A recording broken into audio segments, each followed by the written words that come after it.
Hola, bueno, vamos a continuar con esta segunda parte de la unidad número 8, que es sistemas de control horizontal. Y vamos a tratar de terminar primero, antes de empezar con los dos recursos o remedios horizontales que nos corresponden hoy, terminar con algunas cuestiones que también hace a la teoría general de los recursos.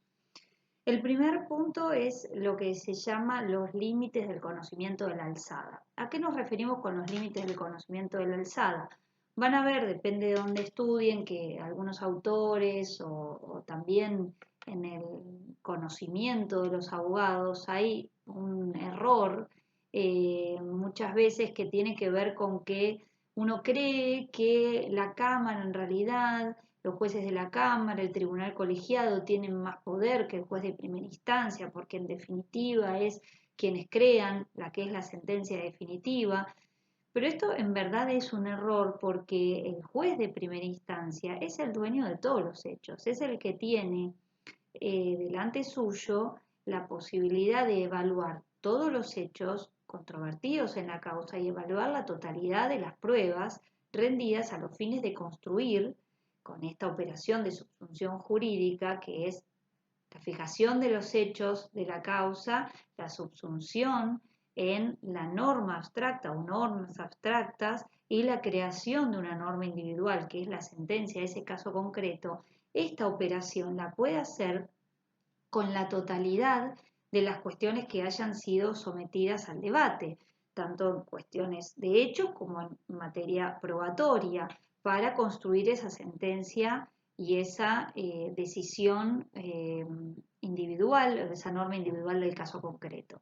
En cambio, la Cámara o el Tribunal de Instancia Superior tiene límites en su conocimiento. ¿Cuál es el límite? Es la expresión de agravios de los recurrentes, es decir, aquellos recursos de apelación que se interpusieron y se expresaron los agravios van a marcar el límite del conocimiento de la alzada. No se puede exceder la Cámara de resolver sobre aquellas cuestiones que no fueron materia de agravios. ¿Por qué? Por el principio de congruencia y porque hacerlo sería excederse en lo que fue sometido a su análisis. Por lo tanto, es importante tener en claro esto porque la Cámara no se puede exceder de lo que ha sido materia de agravios. Este es el límite del conocimiento de la alzada, que tiene mucha vinculación con la llamada reformatio impeius. La reformatio impeius quiere decir que aquel apelante que interpuso un recurso de apelación contra una decisión que le fue desfavorable, que le generó un gravamen irreparable, no puede ser perjudicado en más de lo que ha sido materia de su agravio por el tribunal de la instancia superior. Es decir, si yo que fui condenado en un expediente judicial a tal suma de dinero, por ejemplo, ¿no? Y que tengo que pagar, no sé, sé yo, 100.000 pesos, y yo interpongo un recurso de apelación, que lo interpongo yo sola, la otra parte no interpone ningún recurso de apelación, y digo que me agravio porque en realidad el rubro, por la pericia, no sé, mecánica, la suma fue otra. Bueno, los fundamentos que demuestren el error en el juzgamiento y que acrediten a través de una crítica concreta y razonada las partes del fallo que estuvieron mal, la Cámara no puede decir, no, señor, usted no tiene que pagar 20.000, no tiene que pagar 100.000, va a tener que pagar 200.000. ¿Por qué no? Porque no se agravió la parte contraria, estableciendo lo contrario, que ese monto era poco y que en realidad debía ser condenado por más, porque en realidad la pericia o tal cuestión de las constancias del expediente arrojaban otros resultados. ¿Esto por qué se lo digo? Porque nosotros tenemos que tener en cuenta de que la Cámara no puede incurrir en lo que la Corte denomina las sentencias arbitrarias. Porque bueno, puede excederse de lo que fue objeto de agravio y se sometió a su conocimiento, es decir, no está todo el caso sometido a revisión de la Cámara. En este ejemplo que yo les di, ¿me comprenden? Cuando no hay un agravio en un sentido contrario que sí puede generar que por más que yo apelante me agravié en un sentido, si la otra parte se agravió en el otro, sí puede resolver, pero lo que no puede suceder es que habiendo un agravio en una línea, yo encuentre ese apelante un perjuicio mayor por ir a la Cámara. Entonces, el recurrente no puede resultar más perjudicado de aquello que fue materia de agravios. Esta es la reformatium peius. Después, en cuestión a la doble instancia, que algo decía en la primera parte, a ver, en materia penal no tenemos ninguna duda de que tiene, digamos, es una garantía constitucional, convencional, que configura el debido proceso legal. Esto a partir de Giroldi y de la Corte Suprema no tenemos ningún tipo de dudas. Pero en materia civil, muchas veces la Corte ya dijo de que en materia civil la doble instancia no era una garantía constitucional que configurara el debido proceso legal. Por ende, en nuestro país tenemos, a ver, por ejemplo, no sé, en el ámbito laboral, en el ámbito nacional, tenemos un tribunal en primera instancia y se puede apelar e ir a una Cámara Nacional de Apelaciones del Trabajo. Sin embargo, en la provincia de Buenos Aires existen los tribunales laborales de instancia única, colegiados, pero de instancia única, en donde no está prevista la doble instancia. Entonces, ha quedado en cabeza del legislador elegir la creación del sistema a través de la cual fije o no fije la doble instancia en ámbitos que no sean penales, civil, laboral, bueno, etc. Entonces es importante cuando hablamos de recursos tener en claro esto, si estamos en un ámbito o en el otro, para diferenciar en cuál estamos frente a la jerarquía constitucional y convencional de la doble instancia en materia penal y en el ámbito civil, pese a que la Corte Interamericana de Derechos Humanos, en el caso Baeza, también ha referido que esto debe ser interpretado con jerarquía constitucional y convencional en el ámbito civil, en nuestro país no es así. Así que para que lo tengamos en cuenta. Y después está el recurso indiferente, que el recurso indiferente, como les decía en la primera parte, esto del principio de unicidad, ¿no? En materia recursiva, que tiene relación con que frente a una resolución le cabe un recurso. El recurso indiferente es como una especie de flexibilización en el criterio de la admisión de los recursos en favor del recurrente.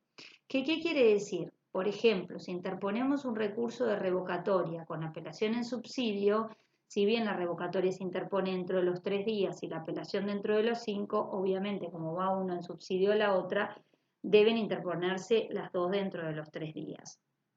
Sin embargo, se interpretó en algunos casos que si se interpuso la revocatoria con apelación en subsidio en el día 4 y manifestó el recurrente su intención de interponer el recurso y manifestó el recurrente el agravio, y esto se puede verificar, como la apelación sí está vigente y está intempestiva porque tenía 5 días, se toma como este recurso indiferente a los fines de darlo por válido y generarle la posibilidad de tramitar ese recurso.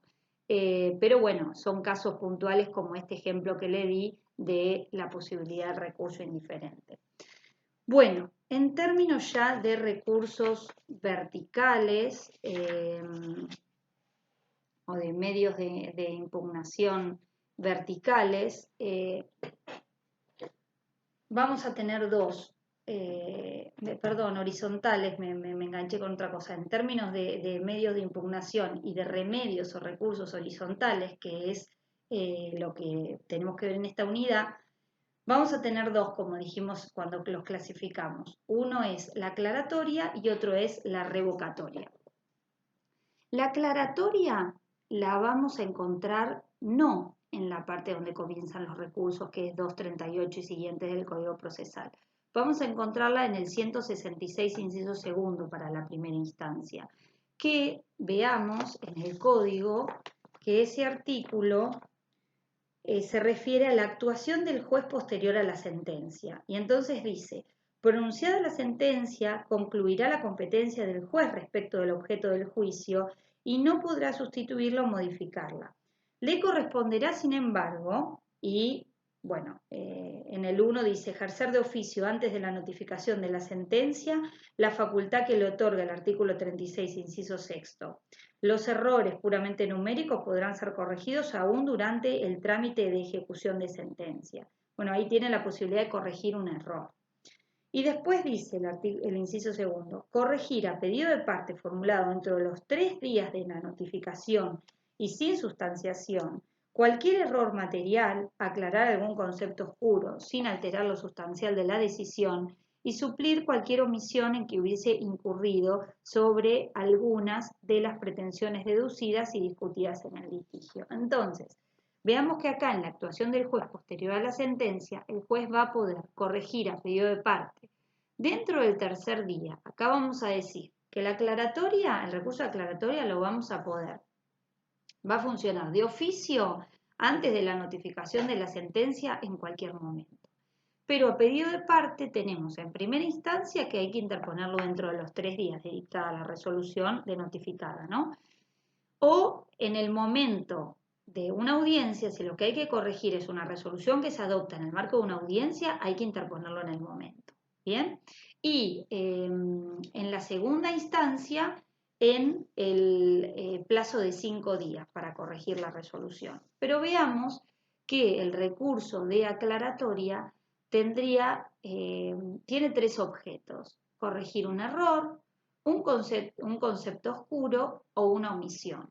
Claramente dice el 166, el concepto oscuro sin alterar lo sustancial de la decisión, es decir, no podemos por peticionarle la corrección o que integre el juez la resolución con la corrección de un concepto que nos cambie en lo sustancial la decisión, esto es claro, porque solo es un recurso de aclaratoria, en donde lo que se intenta es aclarar algunos de estos aspectos, el error, el concepto oscuro o la omisión. En principio, este recurso de aclaratoria o remedio no suspende el plazo para interponer cualquier otro recurso, con lo cual que si yo tengo un agravio, un gravamen, como hablábamos antes, a los fines de interponer un recurso de apelación, lo tengo que interponer de todos modos. Hay una única excepción, que es el caso de la omisión, porque ¿qué pasa? Si interpongo una aclaratoria en virtud de que existió una omisión y la incorporación de eso que se omitió en la resolución que integra, ¿no?, la anterior a través de esta aclaratoria, hace nacer un agravio a la otra parte por algo que se había omitido, entonces sí tiene derecho la otra parte a interponer otro recurso, quiero decir, por ejemplo, un recurso de apelación, porque se incorpora algo que no estaba y esa omisión hace nacer el derecho de la otra parte a poder interponer otro recurso.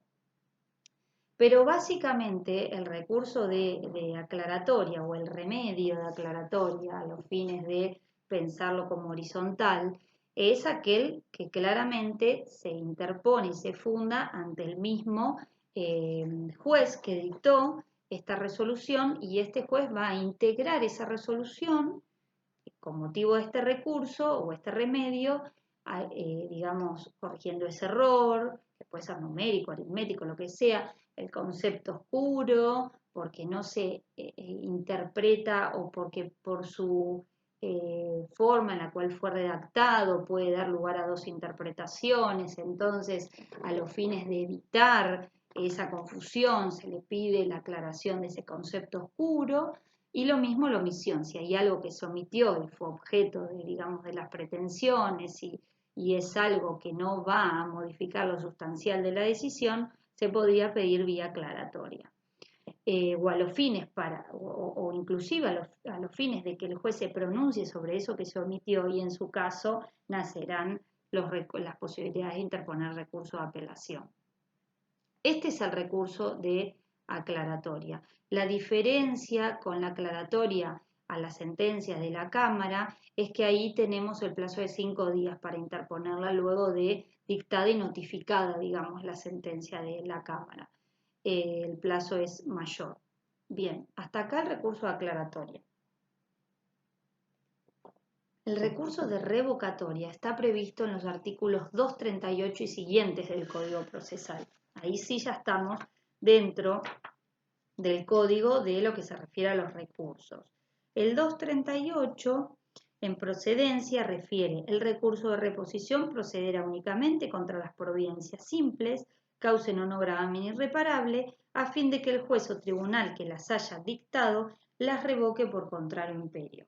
Acá es importante que ustedes distingan, que es un tema que viene del CPC, ¿no? Pero los distintos tipos de resoluciones, las resoluciones simples, las resoluciones interlocutorias y la sentencia definitiva, ¿no? Porque claramente tienen distinta construcción y a través de esa distinta construcción está habilitado un tipo de recurso diverso. Cualquier duda que tengan en relación a esto, o bien en la clase de Zoom la podemos resolver, o nos hacen la pregunta. Nuestra idea es poder generar un vivo por Instagram también con ustedes para que puedan, antes del examen, para que podamos resolver dudas.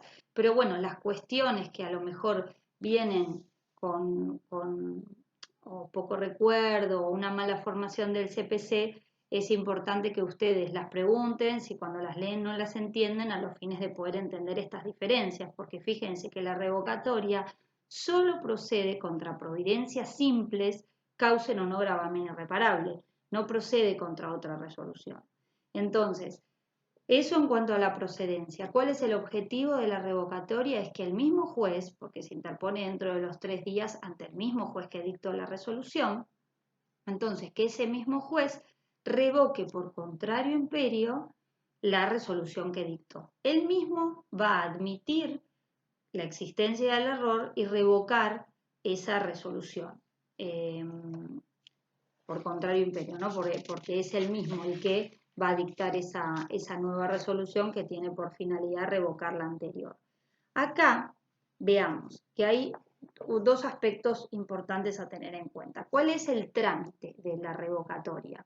Si bien se dicta la resolución y tenemos 3 días para interponer ante el mismo juez el recurso de revocatoria o la reposición, ahí lo que tenemos que evaluar es si la resolución se dictó a pedido de la parte que interpone el recurso de revocatoria, no hace falta darle traslado a la otra parte, porque yo peticioné algo, el juez resolvió y esa resolución es objeto de mi recurso de revocatoria. Entonces no le doy traslado a la otra parte. Ahora bien, si la resolución fue dictada con motivo de una petición de la parte contraria, entonces sí hace falta que se corra el traslado. Es decir, la parte contraria hizo una petición, el juez dictó una resolución, yo interpongo un recurso de revocatoria contra esa decisión y entonces el juez le tiene que correr traslado también por 3 días a la otra parte a los fines de resolver la cuestión que fue objeto del recurso de revocatoria. Pero en ese caso existe ese traslado que hace falta.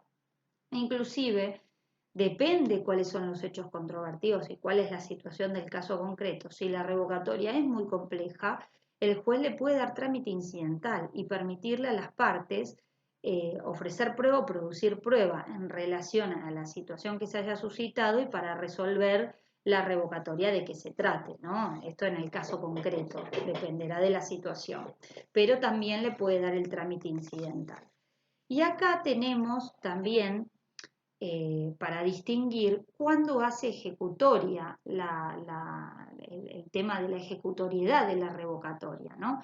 ¿Por qué? Porque si la revocatoria no tiene una apelación en subsidio, recordemos que es el único recurso por el artículo 248 que admite otro recurso en subsidio. El 248 dice que el recurso de apelación solo puede ir en subsidio del recurso de revocatoria. Entonces, si solo interpusimos un recurso de revocatoria, se resuelve la revocatoria y estamos frente a la ejecutoriedad de la resolución. Es decir, no le van a caber otros recursos. No es que si no se revoca la decisión que fue objeto de mi recurso de revocatoria o de reposición, entonces, como no me hizo lugar a la revocatoria, puedo interponer un recurso de apelación después. Me lo notifica e interpongo a los 5 días un recurso de apelación. No se puede.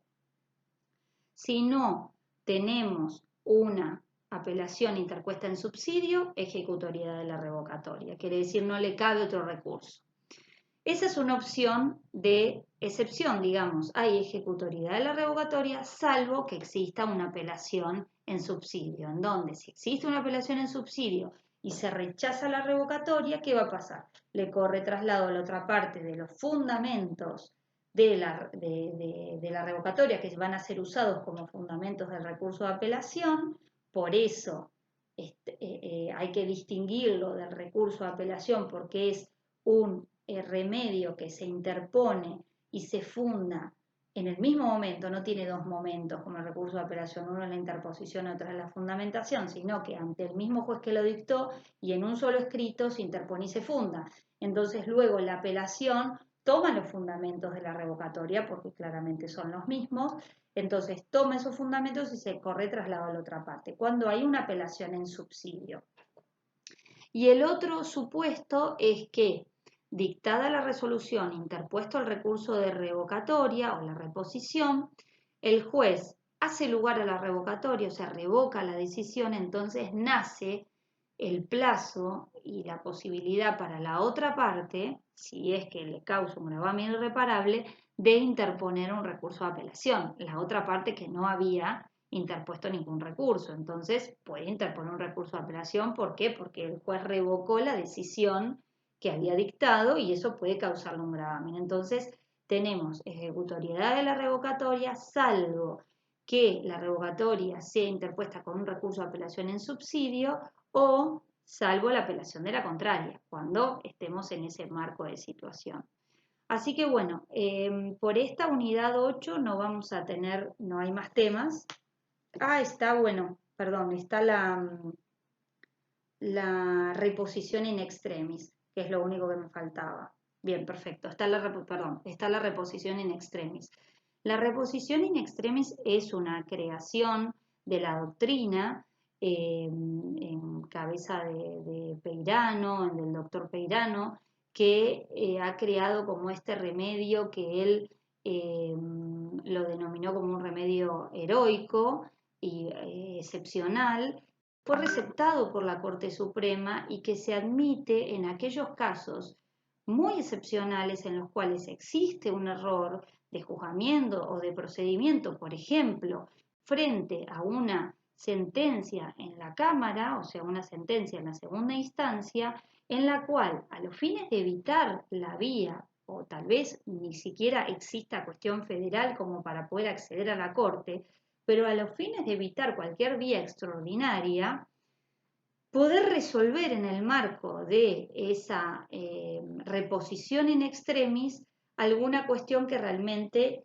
importe un error de no haber contemplado a lo mejor alguna constancia de la causa, que se ha omitido verificar tal documentación o tal prueba, que ha generado una decisión en un sentido cuando de visualizar o de verificar este elemento se dictaría otra resolución. Entonces, a los fines de evitar cualquier vía extraordinaria y acudir a la Corte por este tipo de cuestiones, se habilitó este remedio heroico que también se interpone dentro de los 3 días, luego dictada la sentencia de la Cámara, en donde ya no tenemos otra posibilidad sino es ir a la Corte, y que bueno, se habilitó para estos casos de errores gruesos y que no tenemos otra vía para poder interponer un medio de impugnación que no sea esta reposición in extremis, que se considera así como un remedio heroico y excepcional